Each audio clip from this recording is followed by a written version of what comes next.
Escanita, The Mavi Story.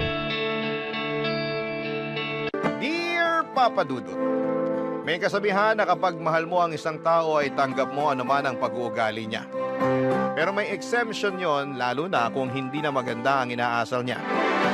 At bilang partner niya, responsibilidad mo na pagsabihan siya sa maayos na paraan upang maitama anumang ugali na hindi nakabubuti sa kanya.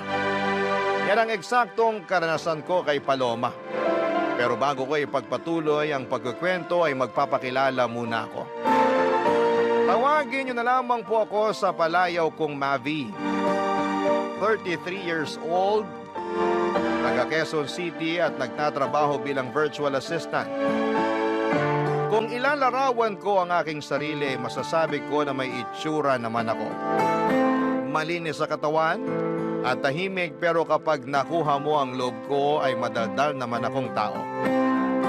Bukod doon ay mahilig din po ako mag-ipon at mag-invest, pero hindi naman ako kuripot. Masinop lang ako sa pera dahil alam kong hindi yon pinupulot. Sa katunayan ay meron na akong napundar na mga property katulad ng studio type condo unit at kotse. Tumutulong din ako sa pagpapaaral sa aking mga kapatid at merong kaunting savings, insurance at investments.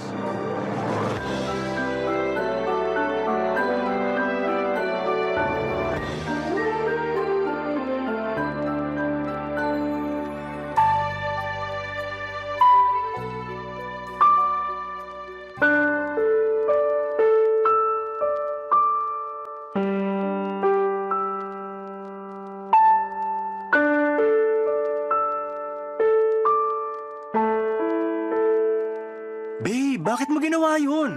Alin ba? Yung kanina, nakalimutan mo na yata eh. Bitawan mo nga muna yung cellphone mo, mag-usap muna tayo. Pwede naman tayong mag-usap habang nire-replyan ko tong kaibigan ko, di ba? Saka ano bang pag-uusapan natin? Tapos na rin naman na yun. Kaya ako nga tinatanong kung bakit mo ginawa yun. Nakakahiya. Wala akong pakialam kung nakakahiya na pinatulan ko yung pinsan mong epal. Ang tagal ko nang nagtiis sa pagpaparinig niya sa Facebook na social climber ako ganito-ganyan. Sumusobra na siya. Kaya ayun, nung nakita ko siya kanina sa party, di na ako nakapagtimpi. Lalo patingin-tingin pa siya. Patingin-tingin pang gagat, bubulong-bulong pa sa mga kasama niyang mukhang hipong katulad niya. Babe naman. Huwag ka sa akin magalit. Hindi mo ba narinig yung sinabi ko? Narinig ko, pero di pa rin tama na hindi ka nagtimpi. Yung pinsan mo ang pagsabihan mo kasi sumusobra na siya. Bala ko rin talagang kausapin yung pinsan ko. Pero meron ka bang ebidensya na ikaw talaga yung pinariringgan niya sa Facebook? Hindi mo ba nababasa yung mga post niya? Hindi ako madalas mag-Facebook. Tsaka may nabasa ako isang beses pero wala namang binanggit doon na pangalan mo. Meron ba? Wala. Oh, wala naman pala eh. Pero alam ko, patama sa akin yon kasi tinatamaan ako eh. Saka alam nating lahat na unang beses pa lang na pinakilala mo kami sa isa't isa, mainit na talaga ang dugo niya sa akin. Akala yata ng gagang yun, hindi ako mapagpatol. Akala ko rin hindi ka mapagpatol.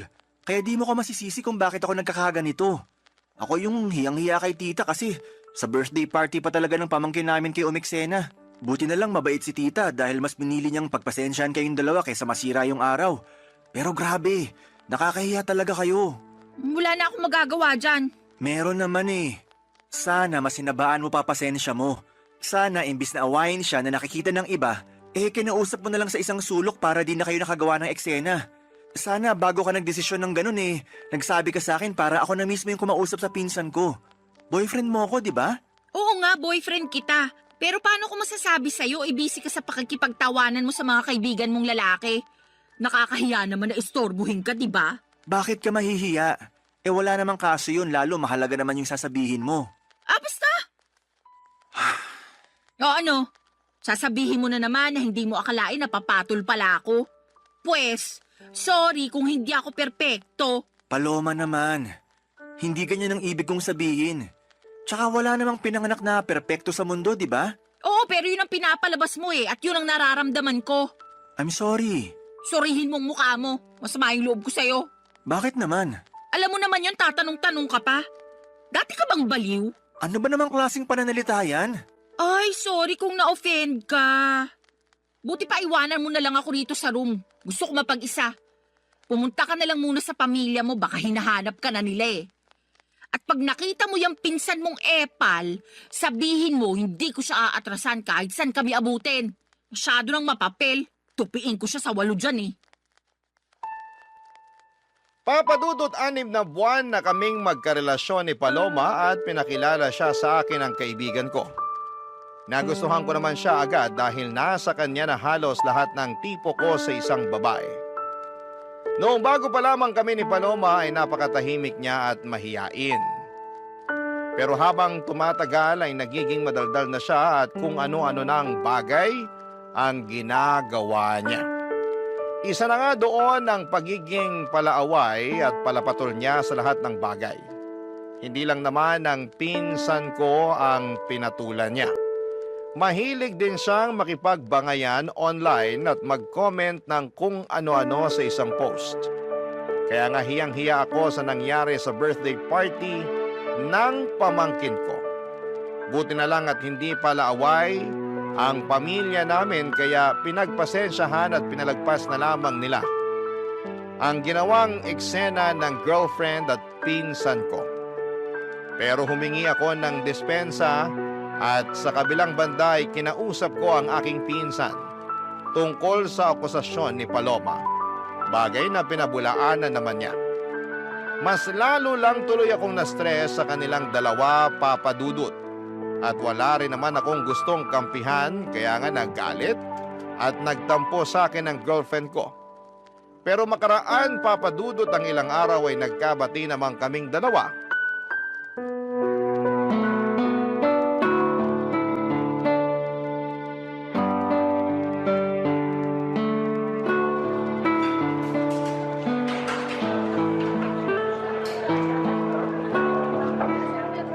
Thank you ah. Saan? Sa panlilibre mo sa akin. Nung nakaraang araw pa ako takam na takam sa burger at fries na to. Alam mo namang hindi ako basta-basta makakabili ng cravings ko dahil magkukulang yung sahod ko para sa pamilya ko. Oo, alam ko yun. Tsaka maliit na bagay lang naman tong panlilibre ko. Boyfriend mo ako, di ba? Sana sinabi mo na nung nakaraan ka pa pala nagka-crave rito para nabilhan kita. Hindi na, nahihiya rin kasi ako sa'yo. Ikaw naman? Totoo naman yun. Lagi ko kasing naiisip na ikaw yung taya sa mga labas at gala natin. Ay, kailan kaya ako makakapag-ambag ng mas malaki-laki ano? Pag nakaluwag ka na. Pero saka mo na yun isipin. Sabi ko nga boyfriend mo ko at ako ang lalaki sa relasyon. Walang kaso sa akin na maglabas ng pera kung para rin naman sa'yo. Thank you. Pero kainis talaga maging mahirap. Hirap na akong magtipid at magpigil na unahin ang sarili ko dahil sa pamilya ko. Buti sana kung thankful sila sa akin. Kaso hindi naman. May nangyari na naman ba sa bahay nyo? Oo Kanina lang bago ako umalis para makipagkita sa'yo. Nagalit na naman si nanay kasi kaunti lang daw yung binigay kong sweldo. Di raw makakabili ng 10 kilong bigas at masarap na ulam. Lagi na lang daw noodles at dilatang sardinas na bibili niya. Kaya nagagalit yung kuya kong batugan. Magagawa ko. Malaki kaltas ko ngayong cut-off Alam naman nila yan, bakit nagugulat pa sila? Tapos yung tatay ko nagtatampo kasi hindi ko man lang daw siya mabigyan ng pera pang yosi. Ayos lang ba siya? Ako pa ba bibili ng pambisyo niya? Nakakaloka. Sige lang, magkwento ka lang. Yung kuya kong batuga nangungutang sa akin, panghulog ng motor niya. Sana all may motor, di ba? Kukuha-kuha ng hulugan tapos sa akin ipapakargo kapag nagigipit sa bayaran. Lakas din talaga ng tama Di ba may trabaho naman ang kuya mo? Meron, pero kulang-kulang pa rin daw kasi sinusustentuhan niya yung 3 anak niya sa iba't ibang babae. Galing no? Napakalandi ng kuya ko. Ay, kaya pala stress na stress ka nung nakita kita kanina. Oo, medyo lang. Pinautang mo ba kuya mo? Siyempre hindi. Kaya lang pinagsabihan akong maramot at hindi raw maaasahan. Ay, kaloka. Nang galaiti talaga ako pagkarinig ko nun. Para akong bulkang sasabog anumang sandali. Saka wala na akong pera para pautangin siya, no? Ano siya, hilo? Nanghihingi pa nga sa akin ng pang-project sa school yung bunso namin. Siyempre, mas inuna ko na yun kaysa sa kanya. Grabe rin talaga yung kuya mo. Wala na sa lugar ang mga pinagsasasabi. Lahat sila ganun sa bahay. Ay! Siguro maliban na lang sa bunso namin. Kasi bata pa yun. At yun lang yung kasundo ko. Kaya lang, mas lamang talaga ang stress ko sa pamilya ko, lalo pag wala na kaming pera. Ang unfair lang din talaga dahil malakas pa naman yung parents ko pero ang kukupad. Mula nang magkatrabaho ako, umasa na talaga sila sa akin. Hindi na naawa na nagkakandakuba na ako sa pagtatrabaho para lang buhayin sila. Uy, napakamalas ko talaga. Alam mong hindi totoo yan. Totoo yon. Mahirap lang talaga paniwalaan kasi hindi ikaw yung nasa posisyon ko. Di tulad ko, solo mo pera mo, di ba? Tumutulong din naman ako sa pagpapaaral sa mga kapatid ko. Oo nga, pero hindi ka naman obligado kasi may business yung mga magulang mo. May pera kayo at kaya pa rin nila kayong buhayin. Hindi katulad namin kasi ako lang talaga yung dapat bumuhay sa pamilya ko. Kaya nga kahit itong cravings ko, hindi ko talaga mabili. Malapit na talaga akong masiraan ng ulo. Kung may magagawa lang sana ako para tulungan ka. Alam mo, meron. Ano yun? Ibahay mo na ako. Mag-live-in na tayo para makaalis na ako sa toxic kong pamilya. Papa Dudut, nagtatrabaho bilang private company employee si Paloma at sakto lang ang kinikita niya. Siya ang breadwinner sa kanila kaya wala talaga siyang maitabi para sa sarili. Kaya nga sa abot ng makakaya ko ay binibilhan ko si Paloma ng mga pangangailangan at kaunting luho niya. Pero hindi ko naman kayang saluhin ang lahat, lalo na yung tungkol sa toxic niyang pamilya. Kaya naisipan niya na mag-live-in na kami pero nag-alangan ako dahil sa paniniwala kong mag-asawa lang ang dapat na magkasama sa iisang bubong. Dahil doon ay naggalit na naman sa akin si Paloma. Tapos ay paulit-ulit pa akong inuusig ng aking konsensya tungkol sa mga posibilidad na sinasabi ng girlfriend ko na baka mangyari sa kanya pag hindi pa siya nakaalis sa kanila. Halimbawa noon ay baka tuluyan na siyang mabaliw o masiraan ng ulo. Kaya nga pinag-isipan ko ng mabuti ang plano niyang pagtira kasama ko. At agad ko yung pinaalam sa aking mga magulang, Papa Dudut. Barangay Love Stories. Barangay Love Stories. Papa Dudut, pinaintindi sa akin ng mga magulang ko na ayos lang na tumira kami ng magkasama ni Paloma sa isang bubong, lalo na at alam din nila ang sitwasyon ng girlfriend ko sa pamilya niya. At mas nanaig ang awa nila sa kanila kesa sa paniniwala na kinamulatan namin. Relihiyoso kasi kami pero unti-unti ay nabawasan at nagbago naman yon. Dahil sa iba't ibang kadahilanan, kaya nga pumayag na ako makipag-live-in kay Paloma. Pero may kondisyon. Bale, hindi kami magkatabi sa isang kama at sa sofa ako matutulog. Nung una ay pinagtawanan pa ako ni Paloma pero nung pinaliwanag ko sa kanya na gusto kong pangatawanan ng paniniwala ko, ay wala na rin siyang nagawa pa. Sabay pa rin naman kaming kumakain, magkasamang nanonood ng TV o di kaya ay nagluluto ng aming pagkain. Pero sa abot ng makakaya ko ay pinipigilan ko ang aking sarili na maging sobrang malapit sa kanya. Kaya lang isang araw ay nagpaalam sa akin si Paloma na gagabihin at huwag ko na raw siyang hintayin. Lalabas daw kasi sila ng mga katrabaho niya. Bagay na wala namang kaso sa akin para na rin makapag-unwind siya. Pinilit ko pa rin siyang hintayin pero sa inabot na lamang ng madaling araw ay wala pa rin siya. Kaya nakatulog na ako sa sofa at nagising na lamang noong maramdaman kong may humahawak sa aking pagka-lalaki, Papa Dudut.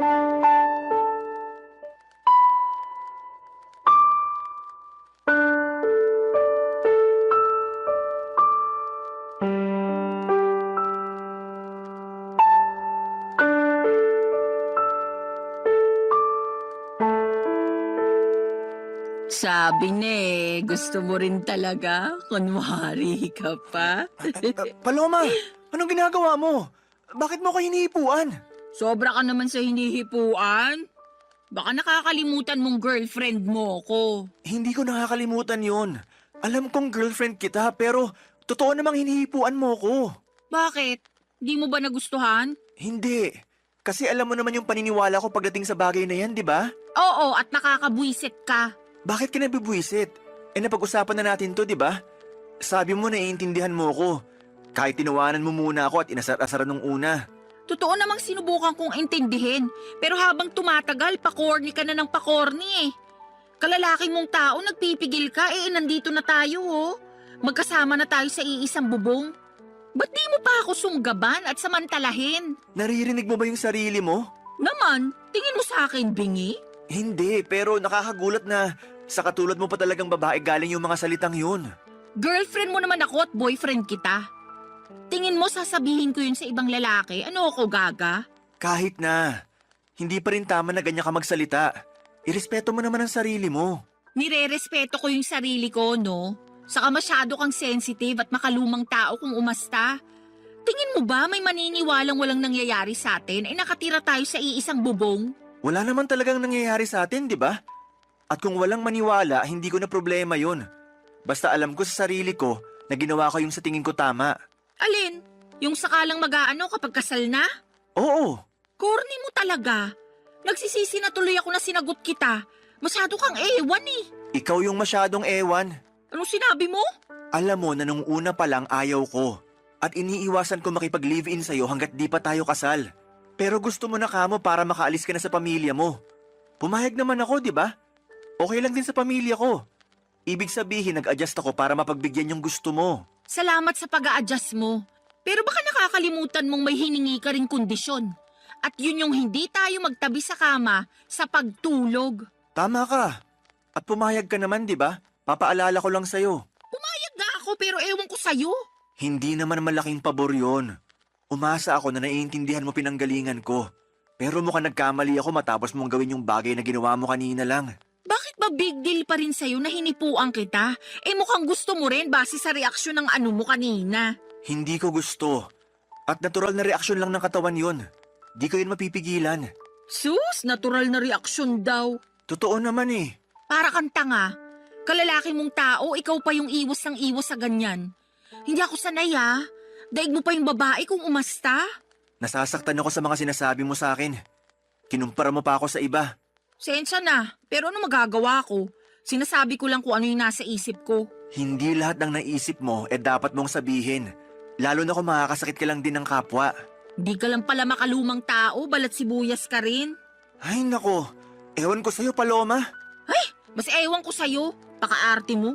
Babae na nga yung lumalapit sa'yo, ayaw-ayaw ka pa dyan. Sure na ba yan? Sige na, try lang natin. Please lang, tigilan na natin tong usapang to. Nakainom ka eh. Mabuti pa matulog ka na dun. Inaantok na rin ako. Uy, kainis ka talaga. Para kang ewan. Siguro, ayaw mo lang talaga sa akin, no? Alam mong hindi totoo yan. Ewan ko sa'yo. Papadudot kahit na masama ang loob ko kay Paloma dahil sa ginawa niya ay mas masama pa rin ang loob niya sa pagtanggi ko sa kanya.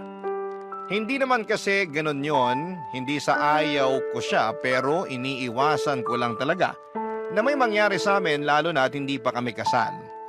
Alam ko baka tawagin niyo kong hipokrito at nagmamalinis dahil magka-live-in na kami ni Paloma pero ginagawa ko lang ang alam kong tama at nararapat gawin bilang isang lalaki. Kaya lang ay hindi yon maintindihan ni Paloma at gulat na gulat ako sa ugali niyang yon. Lalo pang nadagdagan ang sama ng loob ko nang insultuhin niya ako at ang paniniwala ko. Pero alam ko na meron lang din siyang pangangailangan kaya nagawa niya ang bagay na yon. In short ay pinatawad ko si Paloma at pinalagpas ko ang mga nangyari. Doon ko na naisip na mag-propose ng kasal sa girlfriend ko, bagay na walang pasubanin niyang tinanggap. Papadudot mahal ko si Paloma at masaya ako dahil ikakasal na kami.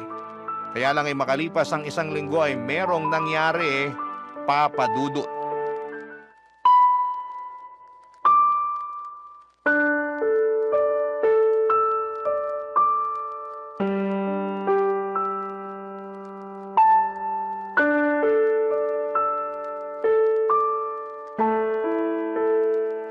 Babe naman, bakit ganun yung mga sinabi mo kay mama? Naalin ba? Na feeling ko nagkukulang ka na sa akin kasi hindi mo nabibigay pangangailangan ko? Na-stress na ako pero hindi ka makaramdam? Di mo man lang ako matanong kung anong gusto ko o kung saan ko gustong pumunta para mag-relax? Eh buti pa yung ibang babae, mahal na mga jowa nila. Pero ako, ewan ko na lang talaga. Mahal kita. At kaya ko lang naman di nagawa yung mga sinabi mo dahil naging busy ako sa trabaho. Tapos wala pa akong energy pagkatapos kasi drained na drained ako. Drain na drain din naman ako at kitang-kita na yung sa mukha ko. Tingnan mo nga 29 years old pa lang ako. Pero nagkaka-wrinkles na ako. Ang oily na rin ang mukha ko, halatang hindi na naaalagaan. Paano ko pa magagawa yun? Kung mas gusto ko na lang na matulog pag uwi ko rito sa unit mo, no? Buti ka pa nga kahit papano nagagawa mo pang mag-gym. Nito lang naman ako nagpa-member sa gym na malapit sa atin. Para may magawa rin akong iba bukod sa typical kong ginagawa, di ba? Tsaka niyaya kita. Baka sabihin mo diyang hindi. Niyaya mo nga ako, pero nag-iisip ka ba nung ginawa mo yun? Oo naman. Anong ibig mong sabihin? Feeling ko kasi hindi. Kasi kung nag-iisip ka, maiisip mong pagod na ako sa maghapong pagtatrabaho sa opisina. Tapos yayayain mo pa talaga ako mag-workout? Yun lang kasi naiisip kong paraan para kahit paano magkaroon ka naman ng exercise. Lagi mo kayang nirereklamo sa akin na masakit na likod at puwet mo kauupo sa opisina nyo. Tapos sabi mo pa, ang taba-taba mo na kaya naisip ko, what if magpamiyembro tayo sa gym para makapag-workout ng sabay, di ba? Tsaka maganda rin yung benepisyo ng exercise, hindi lang sa katawan kundi maging sa isip na rin. Pag pinagpapawisan ako gumagaan pakiramdam ko. Ikaw yun. Hindi naman lahat ng tao pare-pareho. Baka imbes gumaan ang pakiramdam ko pag ginawa ko yung sinasabi mo, di na ako makapasok sa opisina kinabukasan dahil sa sakit ng katawan. Sabihin mong hindi, nung unang 3 araw mo na nag-workout, hindi ka nga makabangon kasing sakit-sakit ng katawan mo? Maswerte ka lang talaga kasi work from home ka kumusta naman ako, di ba? Bakit ba napunta doon yung usapan? Ang issue rito yung pagrarant mo kay mama. Lumabas pa tuloy na pinababayaan kita. O bakit, hindi ba? Saka mama ko na rin siya, lalo't magiging asawa na kita. Kanino ako magrarant? Sa lola mo, patay na yun. Paloma naman! Totoo naman patay na lola mo, di ba? Oo, pero di mo na kailangan banggitin yung tungkol doon. Para ka namang ewan Kung ano-ano na lang sinasabi mo. Siyempre, may bibig ako kaya may sasabihin talaga ako. Ang akin lang naman sana, ako yung una mong kinausap para nalaman ko't naitama kung may mali man. At nagawa ng paraan yung mga pagkukulang ko sa'yo. Yan tayo Gusto mo talaga sinasabi sa'yo yung dapat automatic ng ginagawa mo? Natural. Kaya ka nga may bibig para makapagsalita, di ba? Ikaw may sabi niyan kani-kanina lang. Ano pang silbi niyan kung di mo gagamitin sa tama? Ay, sumusobra ka na talaga. Ako pa yung sumusobra. Ikaw tong parang ewan dyan. Tsaka tayo yung nasa relasyon, kaya dapat sa atin pa lang inaayos na natin yung issue. Hindi na kailangan malaman nila mama. Tsaka na lang pag di na talaga natin kayang ayusin. Ano na lang sasabihin nila? Na hindi ako marunong magdala ng relasyon? Na pinababayaan kita, ganun ba? Alam natin na hindi yan totoo. Kasi mahal kita, Paloma. Papadudot aminin kong hindi ako natuwa dahil nakarating pa sa mama ko ang mga reklamo ni Paloma. Para sa akin, ako ang unang tao na dapat niyang kausapin tungkol sa bagay na yon at hindi ang mga magulang ko. Nakakahiya kasi lalo na at meron rin silang sariling problema para problemahin pa ang mga reklamo ng girlfriend ko. Kaya nga hiyang-hiya ako sa mama ko dahil sa nangyari. Pero at the same time ay thankful din kasi pinayuhan niya ako kung ano ang dapat gawin upang maging mas maayos ang relasyon namin ng girlfriend ko. Tapos ay sinamantala ko na rin ang pagkakataon na kausapin si Paloma at ipaunawa sa kanya na hindi totoong pinapabayaan o tinitipid ko siya. Kung nabawasan man ang oras at pera na naibibigay ko sa kanya ay dahil lamang nag-iipon ako na para sa pangkasal namin. Kaya lang ay ewan ko ba sa girlfriend ko kung bakit pakiramdam niya ay pinagdadamutan ko siya. Para wala ng away ay ako na lamang ang nag-adjust. Sa abot ng makakaya ko ay binigay ko ang mga gusto ni Paloma, Papadudot. Barangay Love Stories. Barangay Love Stories. Papadudot, makalipas nga ang isang buwan ay gulat na gulat ako nang sabihin sa akin ni Paloma na nag-resign na siya sa kanyang trabaho. Ni hindi kasi niya nabanggit sa akin na may plano na pala siya na umalis. Basta sinabi lang niya na ayaw na niyang magtrabaho dahil nabuburyo at napapagod na raw siya.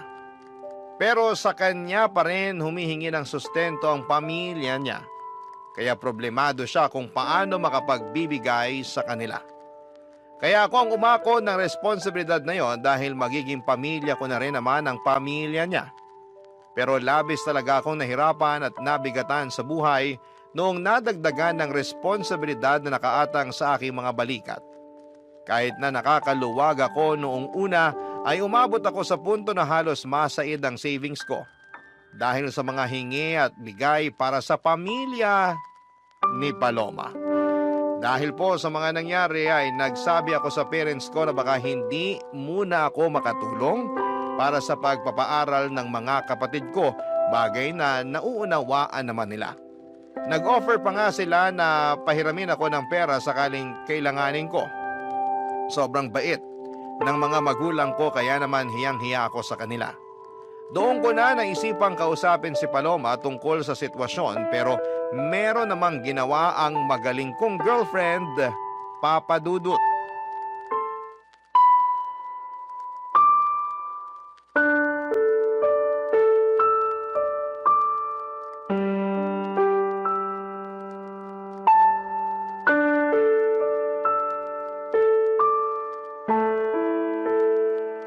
Paloma, anong ginawa mo? Ha? Anong ginawa ko? Wala akong ginagawa rito Pwede ba? Hindi ito yung panahon para sarkastikuhin mo ako. Seryoso yung tanong ko sa'yo. Kasi nalaman ko lang naman na ang laki ng utang ko sa bangko. Oh, problema ko ba yun kung ikaw naman pala yung may utang? Ako nga.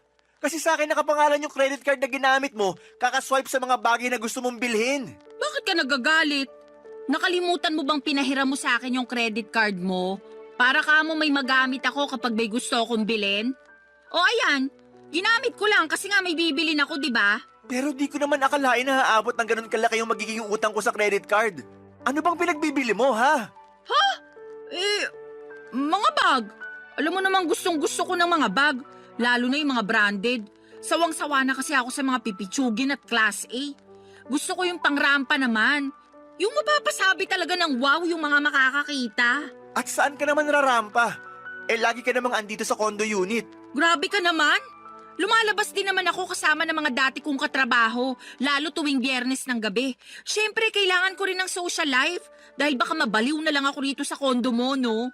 Bukod sa mga bag, ano pang binili mo gamit credit card ko? Mga sapatos lang naman. Anong mga sapatos lang naman? Kaya pala sandamakmak na yung sapatos mo. Dalawa lang naman yung paa mo. Sobra ka naman magsalita. Siyempre, salit-salitan ko naman sinusuot yung mga yan, ano? Ikaw ang sobra, kasi di ka marunong magtipid. Ano pa, bukod sa mga bag at sapatos? Ha? Bakit ba gusto mo pang isa-isahin ko? Hindi mo ba nabasa yung mga statement of account? Sagutin mo na lang, kasi gusto ko sa'yo mismo nang galing. Oo na. Ano pa ba?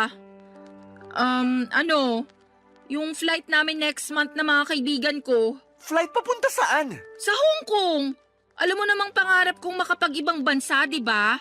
Plano namin puntahan yung sikat na amusement park doon. Paloma naman! Bakit ba kasi?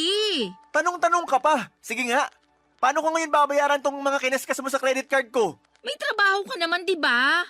Ang laki-laki pa nga ng sweldo mo, kayang-kaya mo na yan. Malaki ang sweldo ko pero malaki rin ang mga gastusin ko. Baka nakakalimutan mo na cargo ko pa pamilya mo. Hindi ko nakakalimutan yon. Sa lagay nanunumbat ka, ganon. Magiging asawa mo na nga ako, di ba? Ibig sabihin, ang pera mo, pera ko na rin. Ang pamilya ko, pamilya mo na rin. Masyado kang mapanumbat. Hindi naman ako nanunumbat. Tsaka ngayon lang ako nagsalita. May narinig ka ba sa akin nung mga nakaraan? Wala, di ba? Pero para sa kaalaman mo, nahihirapan na rin ako. At kahit na anong gawin kong pagkatrabaho, kulang na kulang pa rin sa laki ng gastusin natin. Kaya nga sana matuto ka magtipid. Hindi naman kita pinagdadamutan, pero ipaalam mo muna sa akin kung may gusto kang bilhin para mapag-isipan nating mabuti. Hindi naman mahirap gawin yun, di ba? Hindi. Pero lahat na lang ba kailangan kong ipagpaalam sa'yo? Kung ganun lang din, sana hindi mo na binigay yung credit card mo sa akin para ipagamit. Di raw nanunumbat. Pero ano yung mga sinasabi mo? Porke wala akong trabaho, ganyan mo na ako tratuhin?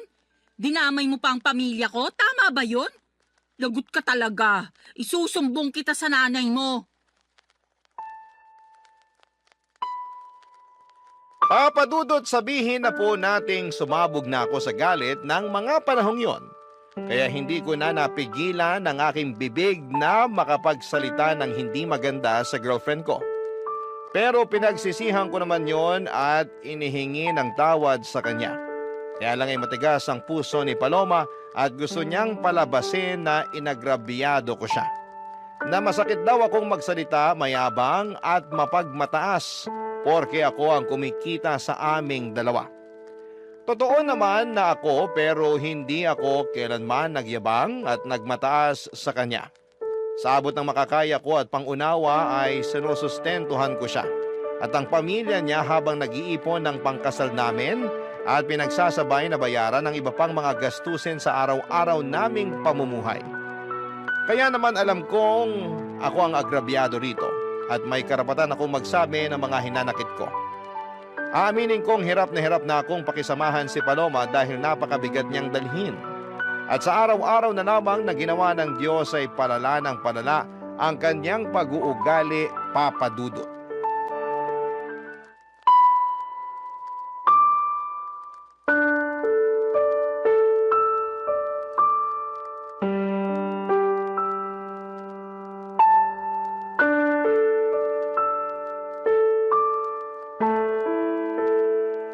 Babe, ano na naman bang ginawa mo?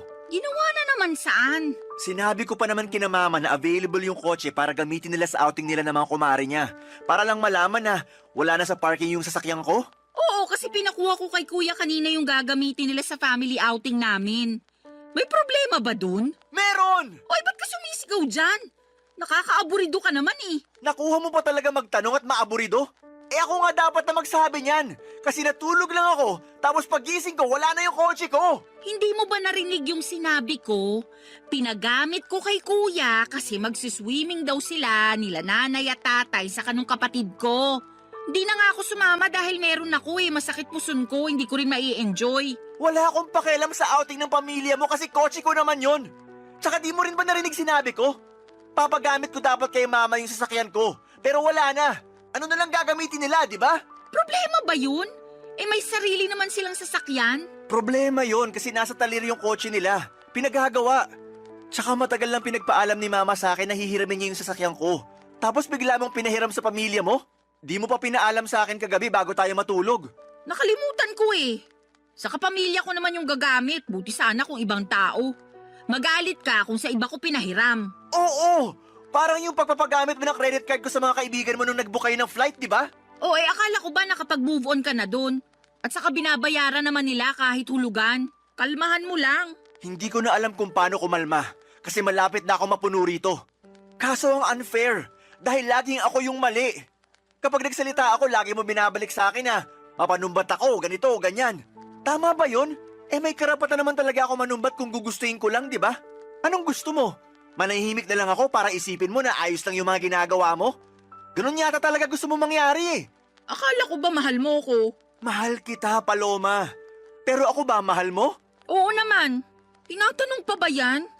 Kung hindi kita mahal, di sana ako pumayag na magpakasal sa'yo. O baka naman mahal mo lang ako kasi may nabibigay ako sa'yo. Paano na lang kung wala na? Ganun pa rin ba mararamdaman mo para sa akin? Ano ba namang tanong yan? Masyado ka nang nagiging madrama. Hoy, para sa kaalaman mo, wala tayo sa TV at radyo para magsalita ka ng ganyan. Kakainis to. Kita mong masakit yung puson ko, dumadagdag ka pa Diyan ka magaling. Imbis na sagutin ng diretso yung tanong ko, kung ano-ano na namang sinasabi mo. Alam mo, napapagod na ako. Napapagod na ako sa relasyon natin. Napapagod na ako sa'yo at sa pamilya mo. Anong ibig mong sabihin? Hindi ka talaga makahalata, no? Di ka rin marunong makiramdam. Sarili mo lang mahalaga sa'yo. Kaya paano pa ako nakakasiguro na mahal mo nga ako? Nang dahil lang sa kotse na pinahiram ko sa kuya ko, nagkakaganyan ka na? Ang malala, nag-historical ka pa talaga. Inungkat mo lahat Saka kung sa usapang pagod lang naman, mas pagod kaya ako sa'yo. Pagod ka saan? Sa relasyon natin? Oo, kasi pakiramdam ko kinokontrol mo ko. Ipapaalala ko lang sa'yo hindi pa tayo mag-asawa. At kahit mag-asawa na tayo, wala ka pa rin karapatang diktahan yung buhay ko. Bigla ko tuloy na miss maging malaya. Yung walang iniisip o pinoproblemang mababaw na issue. Sige, Simula sa araw na to, malaya ka na. Ha? Anong sabi mo? Sabi ko, simula sa araw na to, malaya ka na. Kasi nakikipaghiwalay na ako sa'yo. Tapos na tayo.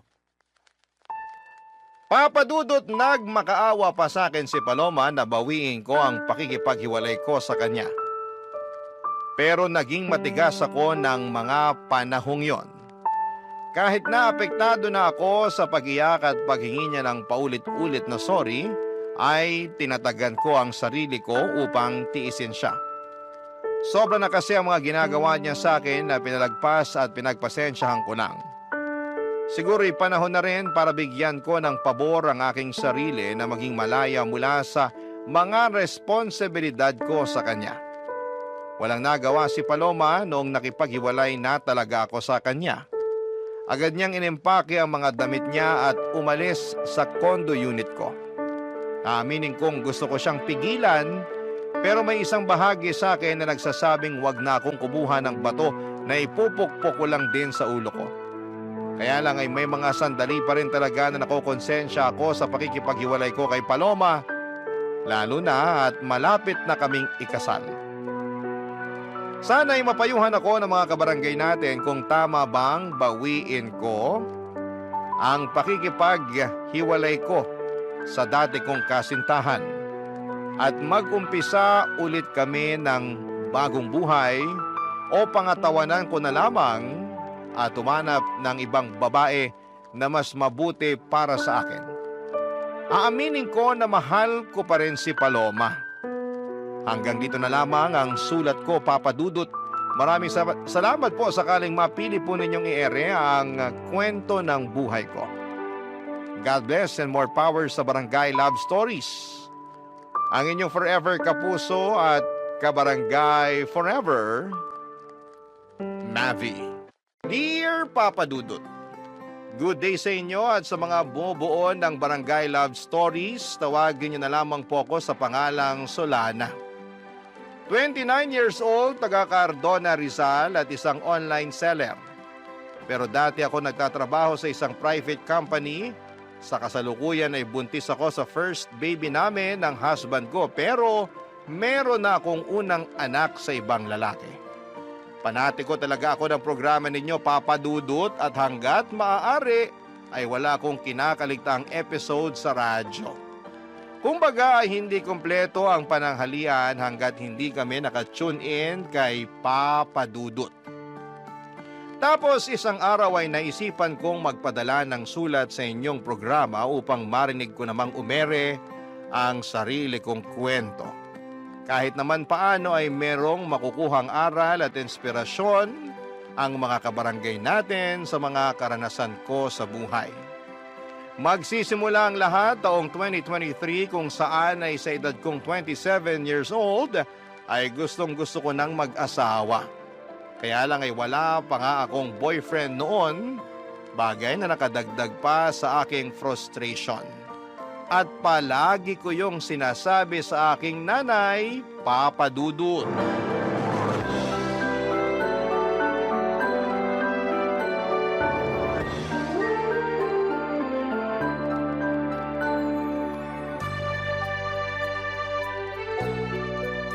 Grabe na yun. Anong grabe? Yung classmate ko nung elementary at high school, mag-aapat na yung anak. Tignan niyo yung post niya dito sa Facebook. Pinakita niya yung pregnancy test niyang positive. Dami nga nag-congrats sa kanya. Talaga? Tingin nga. Galing, di ba? Kasing edad mo lang din yan, ano? Mas matanda po ako ng 1 taon sa kanya. Ibig sabihin, 26 years old pa lang siya, tapos nakaapat na anak na. Mismo. Naku, napakasipag naman nila mag-asawang gumawa ng bata. Hayaan mo na po. Buhay naman nila yan eh. Sa bagay, mahalaga lang naman dun hindi napapabayaan yung mga bata. Kahit mag-anak pa sila ng 100, ayos na ayos lang. Grabe naman po sa sangdosena. Aba, nangyayari naman yun na. Kami nga 18 magkakapatid, di ba? Mas grabe pala kayo, Nay. Ay, ewan ko sa'yo, Solana. Minsan napaka-OA mo. Sobra naman po kayo. Oh, totoo naman. Diyan pa lang sa mga reaksyon mo, akala mo unang beses mo palang narinig na 18 kami magkakapatid. Sensya na po. Hala, Kinasal na pala siya? Sino? Ito po, oh. Dati kong katrabaho. Nagpunta na rin po siya dito sa bahay nung birthday niyo. Siya lang talaga in-invite ko noon kasi okay naman siyang kasama.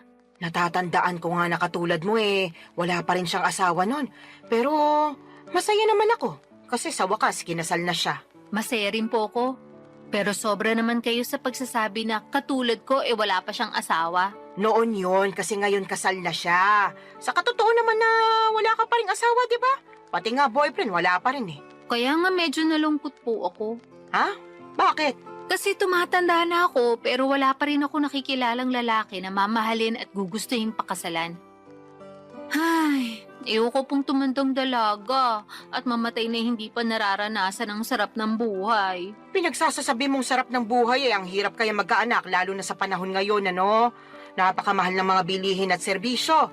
Kung mahirap ka, dapat manahimik ka na lang sa isang tabi. Siyempre, pagsisikapan naman po namin na magiging asawa ko yung pamilya na bubuuin namin. Hindi namin ipaparanas sa magiging anak namin yung hindi magandang buhay. Sa bagay, di naman kita mahahadlangan kung ramdam mo na dyan sa mga buto-buto mo na gusto mo nang mag-asawa at bumuo ng sarili mong pamilya. Kahit na mahirap ang buhay, masarap pa rin na meron kang asawa at mga anak. Kaya, sige, humayok at maghanap ka na ng magiging boyfriend. Siguraduhin mo lang na yung mapipili mo yung lalaking responsable, marunong sa pamilya, mabait, may pangarap, hindi lang para sa sarili, kundi lalong-lalo na sa inyong magiging anak nyo. At higit sa lahat, hindi mapanakit.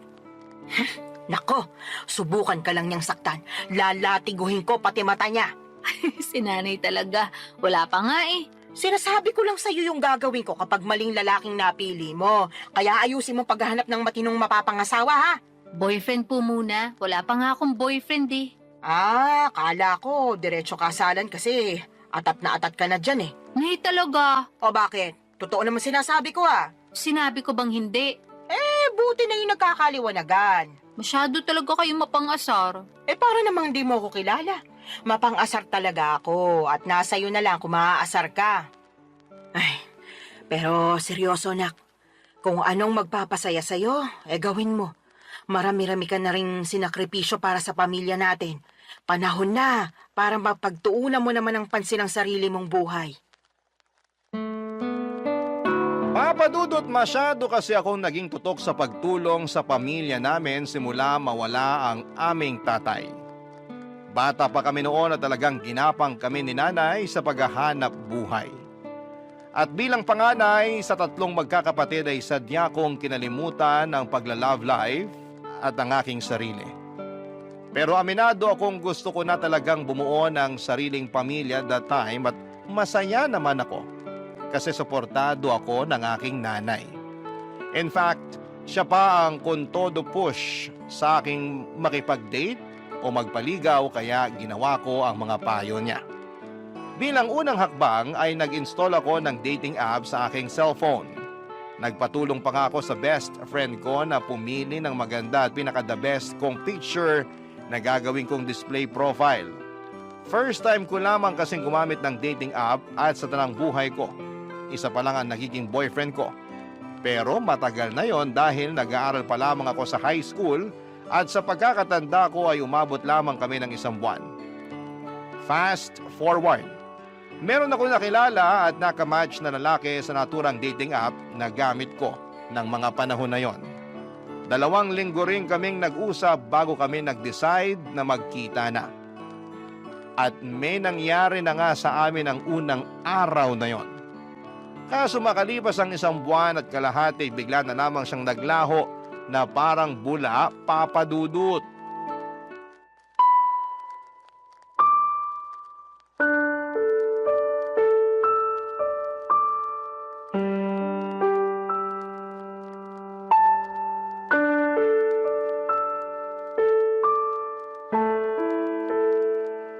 Nay, minulto niya ako. Sino? Yung lalaki na kilala ko online at naka-date. Minulto niya na ako. Paanong minulto? Bakit? Namatay na ba siya? Nay naman Pinatay mo naman agad yung tao. Sabi mo kasi minulto ka, kaya anong iisipin ko kung di namatay na pala yung tao, di ba? Yun na nga. Kaso buhay na buhay pa po siya. At ang ibig sabihin ko sa minulto, naglaho na lang siya bigla na parang bula. Bigla na lang siyang hindi nagparamdam. Hindi ko na matawagan. At hindi na rin siya nagre-reply sa mga text ko. Nako, minulto ka nga. Sumalangit nawa. Nay naman eh. Sabi mo sa akin, nagkakamabutihan na kayo, di ba? Opo. Akala ko rin papunta na kami sa pagiging mag-boyfriend-girlfriend kasi okay naman yung date namin. Nagsabi pa nga siya na plano niya akong ligawan at pumayag naman ako. Kaya lang... Kaya lang ano? Nawala siya bigla pagkatapos siya makuha sa akin yung pagkababae ko. Hala ka. Ibig mo sabihin, sinabi mo ng perlas ng silanganan? Opo. Ako nalintikan na. Teka, Nay, nasusuka ako. Ay, sinasabi ko na nga ba? Pumunta ka doon sa lababo. Doon ka sumuka. Naku. Ay, hindi kaya buntis ka? Pwede po ba yun? Oo naman. May nangyari sa inyo kamo. Tapos nagkakaganyan ka. Malamang buntis ka. Niregla ka na ba? Hindi pa nga po eh. Mag-iisang linggo na. Nalintikan na talaga. Paano nga po kung buntis ako?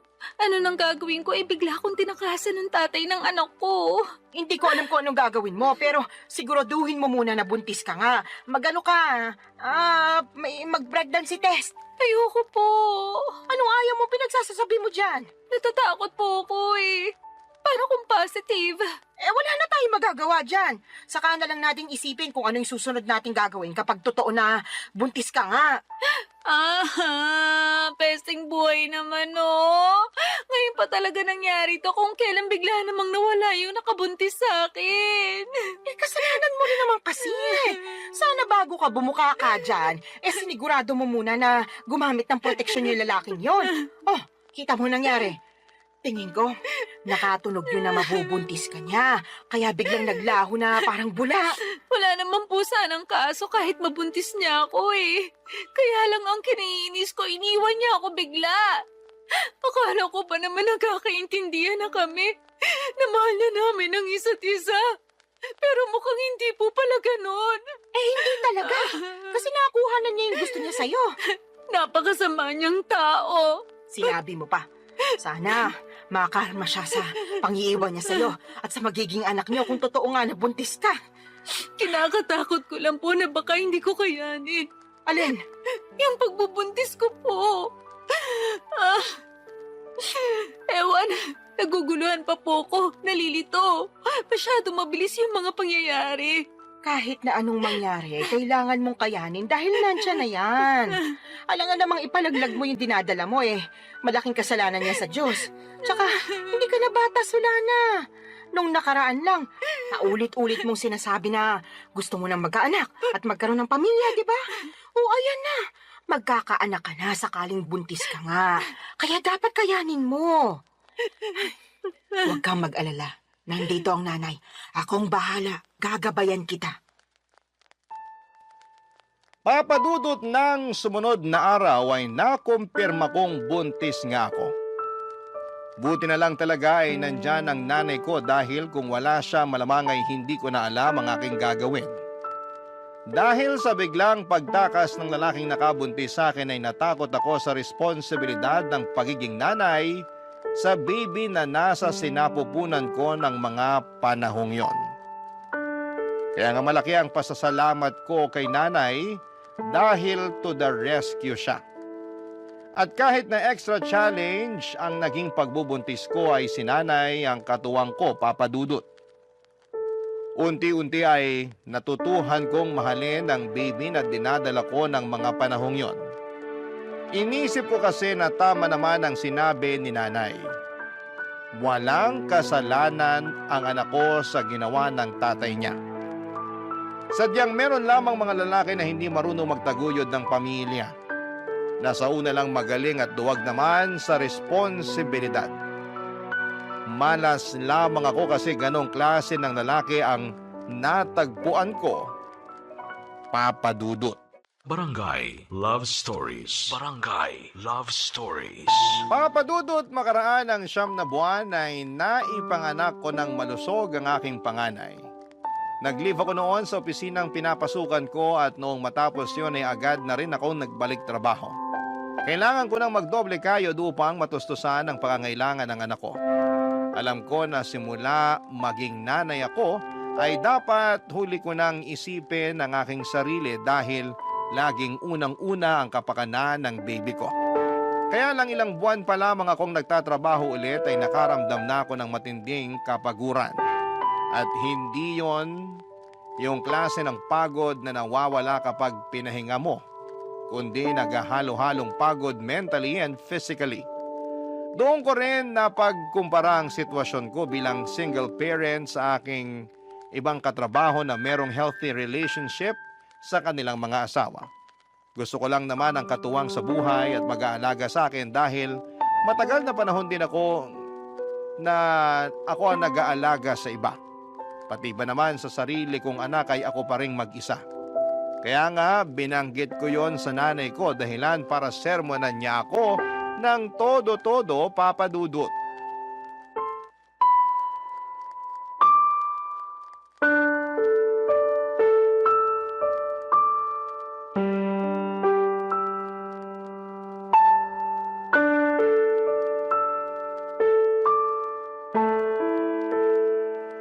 Nay, pagod na po ako. Kapag nasa opisina ako, hindi ako makapag-concentrate. Lagi akong lutang at nakatulala. Kaya nga nasisita ako ng boss ko at isang beses natawagan na ng pansin. Pero anong magagawa ko? Gusto ko na lang umuwi nung time na yon at magmukmuk sa higaan. Kaso alam ko hindi ko naman yun magagawa dahil kailangan kong alagaan yung anak ko pagdating ko rito sa bahay. Medyo mahirap nga yung pinagdaraanan mo, anak. Pero wala ka naman magagawa kasi kailangan mo magtrabaho pa rin para sa anak mo. Yun na nga po Imbis na sana nagpapahinga na lang ako rito sa bahay natin. At ako na yung nag-aalaga sa baby ko, kailangan ko pang umalis para magtrabaho. Thankful po ako na inaalagaan niyo yung anak ko. Pero ewan ko ba? Ano ba kasing problema? Pagod ka nga lang ba talaga o ano? Sa tono mo kasi para kang nagsisisi na nagkaanak ka. Yung totoo? Oh, sabihin mo yung totoo. Tama po kayo. Nagsisisi po ako na nagka-baby ako. Sula na naman! Kung naiintindihan lang ng anak mo yung sinabi mo, malamang magtatampo yung bata. Sarili niyang ina, pinagsisisihan siyang sinilang sa mundo. Ano pong magagawa ko kung yun ang nararamdaman ko? Wala, di ba? Tsaka bago kayo magsalita ng ganyan, iintindihin niyo muna yung pinagdaraanan ko. Naiintindihan ko yung pinagdaraanan mo dahil nanay din ako. Partida, isa pa lang yung anak mo. Tapos kayo, 3 pa nga na inire ko. Pero ang kaibahan natin, kasama niyo po si tatay sa pag-aalaga at pagpapalaki sa amin bago siya inagaw sa atin ng kamatayan. Tapos ako simula nang pinagbuntis ko yung baby ko hanggang pinanganak, mag-isa lang ako. Ewan ko kung nasa ng lupalop ng impyerno na punta yung tatay ng batang yan. Nakakagigil lang talaga pag naaalala ko. Huwag mo namang sisihin yung anak mo sa katarantaduhan at pagiging irresponsable ng tatay niya sa'yo. Sino pong sisisihin ko?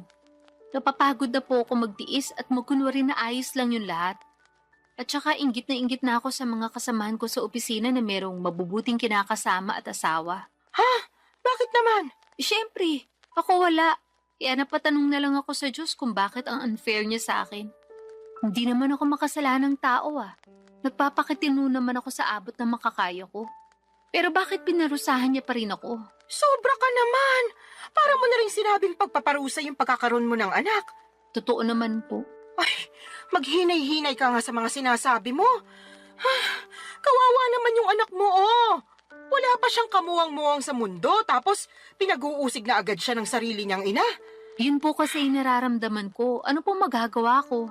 Meron kang magagawa. Sana pinigilan mong maisip yan. Para hindi mo na naramdaman kasi maling-mali yan. Doon pa lang sa mainggit alam mong hindi na magandang katangian yun. Sana ganun lang kadali yung gusto niyong mangyari. Wag ka Kasi puro sarili mo yung isipin mo, lalo may anak ka na. Dapat pag nanay ka na, isang tabi mo yung nararamdaman mo at pagtuunan ng pansin yung anak mo. Paano ko nga po magagawa yun kung napapagod na ako? Ay, sana talaga hindi na lang ako pumayag na ituloy yung pagbubuntis sa batang yan. Aray ko! Bakit niyo ako binatukan, Nay? Nagtatanong ka pa talaga kung ano-ano yung sinasabi mo dyan. Kinabutan ka nga. Hindi naman kasalanan ng apo ko na nabuo siya dahil sa kapusukan niyo Tapos sasabihin mo na sana hindi mo na lang tinuloy yung pagbubuntis mo sa kanya. Sumusobra ka na talagang babae ka. Papa Dudut, doon ko mas napagtanto ng husto na mahirap maging single parent at kung may choice lamang akong baguhin ang kapalaran ko ay gagawin ko. Oo, mahal ko nga ang anak ko pero nawawalan pala ng saysay ang lahat pag nanaig na yung labis na pagod.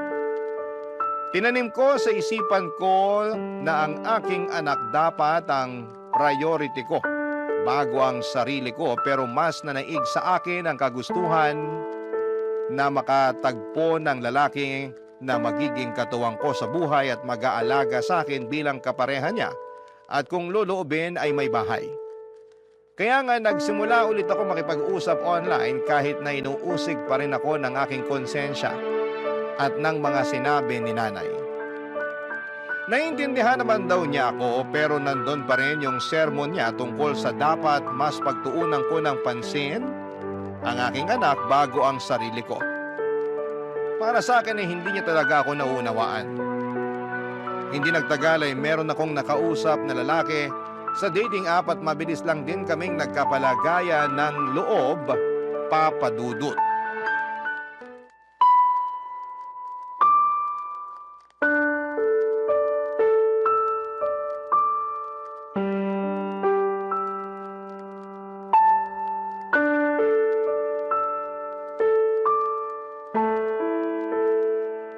Anong sinabi mo, Solana? Pakiulit nga kasi parang nabingi yata ako. Nay naman Ulitin mo kundi mababatukan kita. Sabi ko po, willing akong sumama sa lalaking nakakausap ko kung yayayain niya akong makipag-live-in sa kanya. Anong sinabi mo? Sasama ka sa lalaking yun Paano yung anak mo? Sige nga. Yun nga po ang gusto kong pag-usapan natin. Kasi hindi ko masasama yung anak ko. Ni hindi ko pa nga sinasabi sa kanya na may anak na ako kasi, ayoko lang. Pakiramdam ko pag ginawa ko yun, baka mawalan siya ng gana sa akin. Kasi bihira lang naman yung lalaki na nagkakagusto at sumiseryoso sa mga single mom. Kahit na! Mahalaga pa ba yon? Opo, mahalaga yun kasi mahal ko na siya. Sa lagay, mas pipiliin mo pa yung lalaking yun kaysa sa sarili mong anak, Solana. Hindi ko naman po inaalis yung pagiging nanay ko sa anak ko. Gusto ko lang po magsimula ng panibagong buhay. Magsimula ng panibagong buhay na hindi kasama yung anak mo, ganun ba? Opo, Kanino mo naman iiwan yung apo ko, Aber? sa inyo po. Ay, anak ka naman ng teteng. Ayaw niyo po ba? Napakagaga mong babae ka. Ano ba namang pag-iisip meron ka? May pasabi-sabi ka pa na hindi mo inaalis pagiging nanay mo sa anak mo pero ipapaalaga mo sa akin. Kahit na mahal ko yung apo ko, ikaw pa rin na nanay niya yung dapat na mag-alaga sa kanya. Alam ko naman po yun. Pero hindi ko na po siya kayang alagaan. Ano bang pinagsasasabi mong babae ka? Paanong di mo kayang alagaan Hindi naman mahirap alagaan yung anak mo. Napakabait niyang bata, normal din siya. Walang karamdaman, kaya paano mo nasasabi yan? Tatapatin ko na po kayo, Nay. Ayoko na po sa anak ko na yan kasi bunga siya ng pagkakamali. Oo, wala siyang kasalanan. Pero hindi ko lang talaga siya mapigilang sisihin sa ginawa ng tatay niya sa akin nung araw. At kahit na anong gawin ko paulit-ulit lang na bumabalik yung pangiiwan sa akin ng lalaking yun sa tuwing nakikita ko yung anak namin. Kaya sabihin niya, paano ako makakausad? Gusto ko nang kalimutan yung pangyayaring yun. At ito lang yung paraan na pwede kong gawin. Napakapangit ng paraan mo sa totoo lang. Pangit na po kung pangit, pero desperado na ako. Tsaka wag po kayo mag-alala, kasi susustentuhan ko pa rin naman yung anak ko. Magtatrabaho pa rin ako ng mabuti para sa kanya. Pwede ka namang magtrabaho ng mabuti nang hindi mo siya kinakailangang iwanan sa akin Ewan ko ba naman sa'yo, nak? Bakit ganyan ka mag-isip? Awang-awa tuloy ako sa anak mo kasi nagkaroon siya ng nanay na katulad mo. Para sa kaalaman mo, hindi lang perang pambili ng pangangailangan niya yung dapat na binibigay mo sa anak mo. Kailangan din niya ng pagmamahal mula sa'yo. Pero hindi ko na nga po kayang ibigay yun sa anak ko. Kaya kayo na lang po yung magbigay nun sa kanya. Naniniwala naman po ako na marami kayo nun sa puso nyo. Yung sa akin kasi, ubus na para sa anak ko. At kung meron man pong natitira, konti na lang. Tapos para na lang yun sa sarili ko. Mahirap naman magbigay ng pagmamahal sa iba kung hindi ko uunahing mahalin yung sarili ko, hindi ba? Ibang klase mga katuwiran mo, bulok at baluktot. Papa Dudut, parang kinurot ang aking puso sa iyak ni nanay dahil sa naisip kong iwanan ang anak ko sa kanya para makisama sa lalaking nakilala ko online. At kahit na sinosustentuhan ko pa rin naman ang bata ay hindi pa rin sapat yon. Pero kahit na anong gawin kong pagsaalang-alang sa sitwasyon ay nadaig pa rin ako ng aking damdamin. Mas nanaig ang kagustuhan kong sumama sa lalaking nakilala ko at magsimula ng panibagong buhay. Alam ko po na maraming magagalit sa akin na mga kabarangay natin dyan at may mga magsasabi na hindi ko naman talaga mahal ang anak ko. Mahal ko ang anak ko pero mas mahal ko ang aking sarili ng mga panahong yon. At kahit na pangit pakinggan, paano ko makapagbibigay ng pagmamahal sa iba kung hindi ko naman uunahing mahalin ang sarili ko kahit nakapalit noon ay ang pagtakas sa responsibilidad ng pagpapakananay sa aking panganay, Papa Dudut. Barangay Love Stories. Barangay Love Stories. Papa Dudut, hindi nagtagal ay sinagot ko na nga ang lalaking nanliligaw sa akin at makaraan lang ang isang buwan ay niyaya na niya akong makipag-live-in. Bale, tumira kami sa Taytay Rizal dahil doon naman siya nagtatrabaho. Hindi alam ng live-in partner ko na meron akong anak sa unang lalaki. At sa totoo lang ay gusto ko na talagang hindi niya malaman, pero alam ko na wala namang lihim na hindi nabubunyag. Kaya sa huli ay inamin ko sa kanya ang totoo dahilan para maggalit siya sa akin. Hindi dahil may anak ako sa ibang lalaki kundi dahil hindi raw ako naging tapat sa kanya nung una pa lamang. Naintindihan ko naman ang pinanggagalingan ng galit niya, kaya humingi ako ng tawad. Hindi niya rin ako natiis dahil mahal niya ako at ang tanging hiling lang niya ay ipakilala ko sa kanya ang anak ko, kaya sinama ko siya sa bahay ng nanay ko sa Cardona, Rizal. At laking gulat ko dahil masayang masaya siya pagkakita sa aking anak. Kaya lang ay marami pa rin kaming bagay na hindi pinagkakasunduan habang nagpapatuloy ang aming pagsasama. Katulad na lamang noong isang beses na nag-away kami, dahilan para mag-alsa balutan ako't umuwi sa aking nanay, Papa Dudut.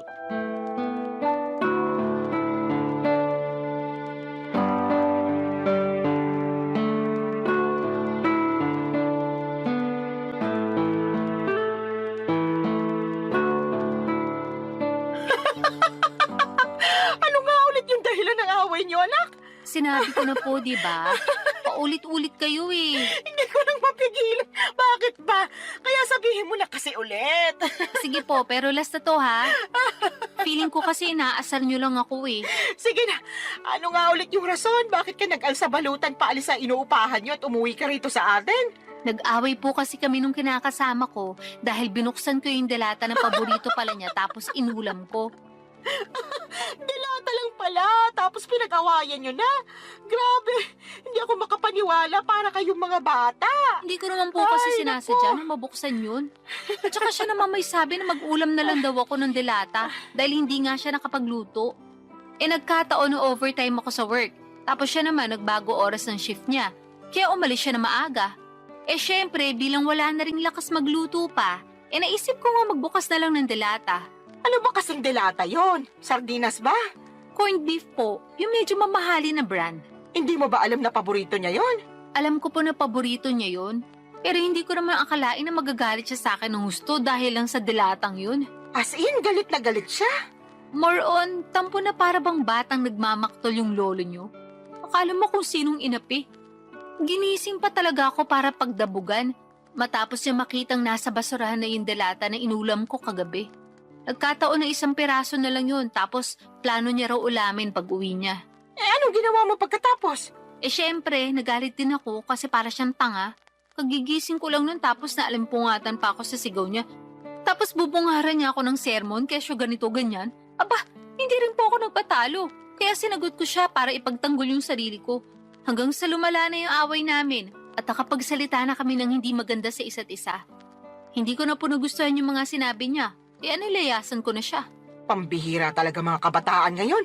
Maliit na bagay pinalalaki kaya dumarami yung hiwalayan eh. Alam ko naman po na mababaw lang yun. Pero nasobrahan eh. Kung kinausap niya lang sana ako na maayos, baka lumabas pa ako at binilan siya ng paborito niyang delata. Di sana wala kaming problema. Hindi sana kami nagkasakitan sa mga sinabi namin sa isa't isa. Kaya lang, hindi ganun yung nangyari. At hindi ko kayang intindihin na ganun siya umasta porque paborito niya yung delatang kinain ko nang hindi sinasadya. Tama rin naman yung mga sinabi mo. Dilata lang naman yun. Kaya nga po. Tsaka sobrang sama lang talaga ng loob ko sa kanya. Sa dinami-rami ng tao na magsasalita sa akin ng ganun, siya pa talaga. Ayun, hindi na ako nakatiis, kaya nilayasan ko na siya.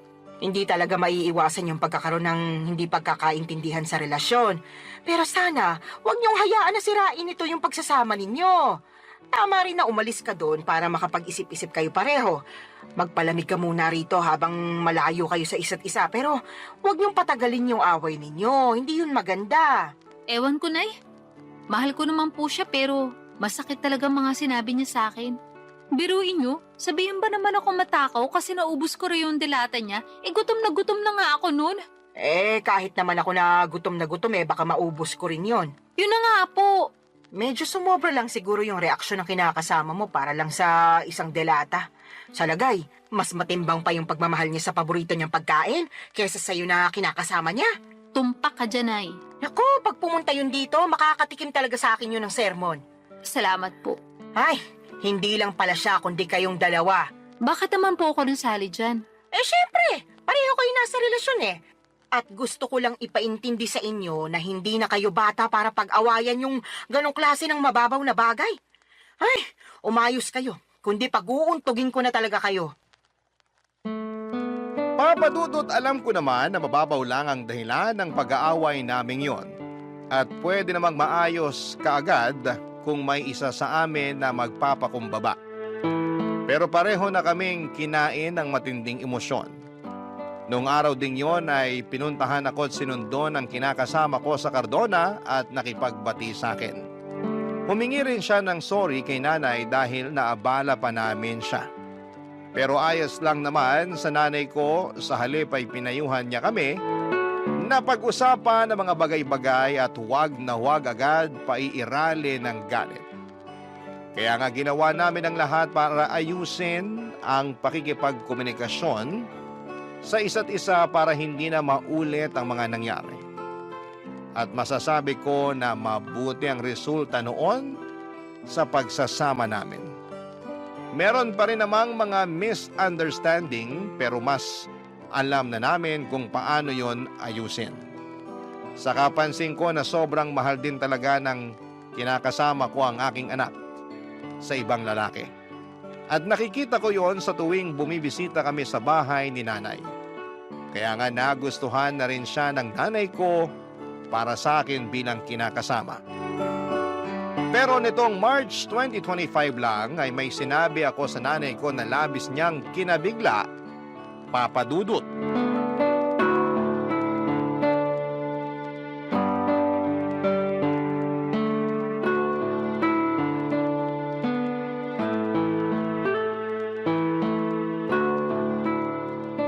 Nay, may sasabihin po ako sa inyo. Pero huwag kayong mabibigla Depende kung sasabihin mo maganda ako, matagal ko nang alam yon. Puro kayo biro. Sa tingin mo nagbibiro ako? Nakakasakit ka ng damdamin Siyempre, maganda po kayo. Kanino pa po ba ako magmamana kundi sa inyo lang, di ba? Yan, sige, utuin mo pa ako. Ano ba kasi yung sasabihin mo at may pasabi-sabi ka pa ng wag akong mabibigla? Tungkol po sa amin ang kinakasama ko. Ang totoo, niyaya niya na ako magpakasal kahit sa West lang daw po muna. Para lang magkaroon na ng basbas yung pagsasama namin. Talaga? Naku, mabuti naman. Ano sinabi mo? Pumayag ka ba? Siyempre, opo. Tuwang-tuwa nga ako eh. Ako rin tuwang-tuwa kasi sa wakas ikakasal ka na, nak. Dati-rati, pangarap mo lang yung maikasal tapos ayan na, mangyayari na. Kaya nga malaki talagang pasasalamat ko sa Diyos. Kasi dininig niya yung panalangin ko, nabigyan niya ako ng matinong lalaki. Yung magiging asawa ko, magiging tatay ng mga anak namin, at makakasama ko hanggang tumanda kami. At nangyari na nga yun. Buti na lang naging matyaga ka sa paghihintay. Opo. Pero may isa pa po pala akong sasabihin. Meron pa bukod sa sinabi mo na ikakasal ka na? Ganun na nga po. O sige, ano ba yon? Pinag-usapan po namin ng kinakasama ko. Nakukunin na namin yung anak ko at isasama sa inuupahan namin. Gusto po niya na isang buong pamilya na kami at handa naman siyang ampunin yung bata para siya na ang kilalaning ama. Ayos lang po ba sa inyo yun? Tinatanong pa ba yan? Siyempre ayos na ayos sa akin. Hindi po ba kayo malulungkot kasi papapalayo na kayo sa apo nyo? Ano bang klaseng tanong yan? Natural malulungkot ako. Pero sino ako para ipagkait sa apo ko na magkaroon ng tatay at nanay sa kanyang paglaki, di ba? Kaya nga malaki talaga yung pasasalamat ko dyan sa kinakasama mo kasi mahal na mahal yung anak mo. Tingin ko nga, mas mahal niya pa yung apo ko kaysa sa'yo eh. Mahal ko rin naman po yung anak ko. Pero aminado ako naging gagalang ako sa pagdedesisyon nung araw. Sa totoo lang, matagal ko nang pinag-iisipan na kunin yung anak ko para ako na yung mag-aalaga sa kanya. Gusto ko pong bumawi sa lahat ng pagkukulang ko bilang nanay niya. Siguro hindi pa naman po huli ang lahat, di ba? Hindi pa naman talaga. At suportado kita sa gusto mong mangyari. Basta ipangako mo na hinding-hindi mo na ibabalik sa akin yung apo ko kasi bigla ka na lang napagod magpakananay sa kanya, ha? Hindi laruan niyang anak mo para sa kaalaman mo. Meron siyang damdamin. Tsaka baka gabaan ka na kung gagawin mo pa yun sa kanya. Hinding-hindi ko na nga po ulit gagawin yun sa anak ko, Nay. Pangako po yan. Huwag ka sa akin mangako. Sa anak mo ikaw mangako. At patunayan mo yon. Mahalin mo siya ng husto. Iparamdam mo na lagi kang nandyan sa tabi niya bilang nanay niya. Ipaglaban mo siya sa lahat ng pagkakataon. Lagi mo siyang piliin sa kahit na anong sitwasyon. At kahit na magkaroon pa kayo ng mga anak nung kinakasama mo, huwag mong hayaan na mabaliwala yung panganay mo. Tandaan mo, Solana, ha? Wala siyang kasalanan sa ginawa sa'yo ng ama niya, kaya huwag mo siyang sisisihin. Opo, Nay. Naiintindihan ko po lahat ang mga sinabi niyo at tatandaan ko po yun. Sige, mapapanatag na ako kung ganon. Paano mo pala aalagaan yung apo ko kung nagtatrabaho ka? Tungkol po sa bagay na yan, pinag-usapan na namin ng kinakasama ko na magre-resign na ako para maalagaan ko yung anak ko. Sinabi ko kasi sa kanya na gusto kong bumawi sa anak ko dahil malaki nga yung nagawa kong kasalanan sa kanya nung araw. Katulad nyo, sinuportahan din po ako ng kinakasama ko. Papa Dudut, alam kong hindi ako naging perpektong magulang sa anak ko noong araw, pero sa kasalukuyan ay ginagawa ko naman ang lahat upang makabawi sa kanya. At yun naman ang mahalaga, hindi ba? Sising-sisi ako sa nagawa kong pangiiwan sa kanya noon nang mas pinili ko ang aking sarili, ngunit masayang-masaya naman ako. Dahil naalagaan ko na siya ngayon, katuwang ang aking kinakasama na ngayon ay asawa ko na. Hindi pa rin naman nagsawang sumuporta at umalalay sa akin si nanay, lalo na at buntis ako sa panganay namin ng mister ko. Alam ko na mas magiging challenging ang pag-aalaga ng dalawang maliit na bata, kaya sinabi ni nanay na pupuntahan niya ako sa inuupahan namin para alalayan pagkapanganak ko. Doon pa lang ay naiyak na ako at nag-uumapaw ang saya ng puso ko. Mas lalo ko na-appreciate ang aking nanay sa totoo lang. At alam ko na marami pa akong matututuhan sa kanya mula sa mga karanasan niya kung paano maging mabuting ina. Maraming salamat po, Papa Dudut, sakaling mapili po ninyong i-ere ang istorya ng buhay ko. Sana po'y kinapulutan po ito ng aral at inspirasyon ng mga kabarangay natin. God bless sa inyong programa sa Barangay Love Stories. Patuloy kayong magbigay ng aliw sa ating mga kabarangay. Ang inyong forever kapuso at kabarangay, Solana.